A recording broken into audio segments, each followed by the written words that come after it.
आज हम आपको एक अद्भुत व्रत जया एकादशी की कथा के बारे में बताएंगे। सनातन धर्म में हर साल माघ महीने के शुक्ल पक्ष की एकादशी तिथि को जया एकादशी मनाई जाती है। इस दिन जगत के पालनहार श्री हरि विष्णु जी की पूजा उपासना विधान है।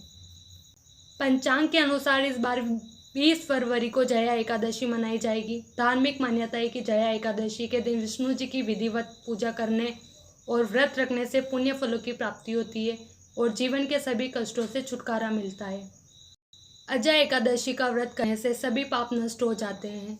इस लोक और परलोक में मदद करने वाली इस एकादशी व्रत के समान संसार में दूसरा कोई व्रत नहीं है। अजय एकादशी व्रत करने वाले सूर्योदय पूर्व उठकर तिल और मिट्टी का लेप करके कुशा डालकर स्नान करें। इसके बाद सूर्य को जल का अर्घ्य दे और भगवान विष्णु की पूजा करें। इसके लिए अपने पूजा स्थान को शुद्ध कर ले। एक चौकी पर लाल या पीला वस्त्र बिछाकर धान्य रखकर उस पर कलश स्थापित करें। कलश पर लाल रंग का वस्त्र सजाए। इस पर भगवान विष्णु की मूर्ति रखकर एकादशी व्रत का संकल्प लेकर विधि विधान से पूजन करें। दिन भर निराहार रहते हुए भगवान विष्णु के नामों का मानसिक जाप करते रहें। द्वादशी के दिन ब्राह्मण को यथा योग्य दान दक्षिणा दें। धर्मराज युधिष्ठिर बोले, हे भगवान, आपने माघ के कृष्ण पक्ष की छठ तिला एकादशी का अत्यंत सुंदर वर्णन किया। आप स्वदेज, अंडज, उभयदीज और जरायुज चारों प्रकार के जीवों के उत्पन्न, पालन तथा नाश करने वाले हैं। अब आप कृपा करके माघ शुक्ल एकादशी का वर्णन कीजिए। इसका क्या नाम है, इसके व्रत की क्या विधि है और इसमें कौन से देवता का पूजन किया जाता है। श्री कृष्ण कहने लगे कि हे राजन, इस एकादशी का नाम जया एकादशी है। इसका व्रत करने से मनुष्य ब्रह्म हत्या आदि पापों से छूटकर मोक्ष को प्राप्त होता है तथा इसके प्रभाव से भूत, पिशाच आदि योनियों से मुक्त हो जाता है। इस व्रत को विधि पूर्वक करना चाहिए। अब मैं तुमसे पद्म पुराण में वर्णित इसकी महिमा की एक कथा सुनाता हूँ। देवराज इंद्र स्वर्ग में राज करते थे और अन्य सब देवगण सुखपूर्वक स्वर्ग में रहते थे। एक समय इंद्र अपनी इच्छा अनुसार नंदन वन में अप्सराओं के साथ विहार कर रहे थे और गंधर्व गान कर रहे थे। उन गंधर्वों में प्रसिद्ध पुष्पदंत तथा उसकी कन्या पुष्पवती और चित्रसेन तथा उसकी स्त्री मालिनी भी उपस्थित थे। साथ ही मालिनी का पुत्र पुष्पवान और उसका पुत्र पुष्पवती गंधर्व कन्या माल्यवान को देखकर उस पर मोहित हो गई और माल्यवान पर कामबाण चलाने लगी। उसने अपने रूप, लावण्य और हाव भाव से माल्यवान को वश में कर लिया। हे राजन, वह पुष्पवती अत्यंत सुंदर थी। अब वे इंद्र को प्रसन्न करने के लिए गान करने लगे, परंतु परस्पर मोहित हो जाने के कारण उनका चित्त भ्रमित हो गया था। इनके ठीक प्रकार न गाने तथा स्वर ताल ठीक नहीं होने से इंद्र इनके प्रेम को समझ गया और उन्होंने इसमें अपना अपमान समझकर उनको श्राप दे दिया।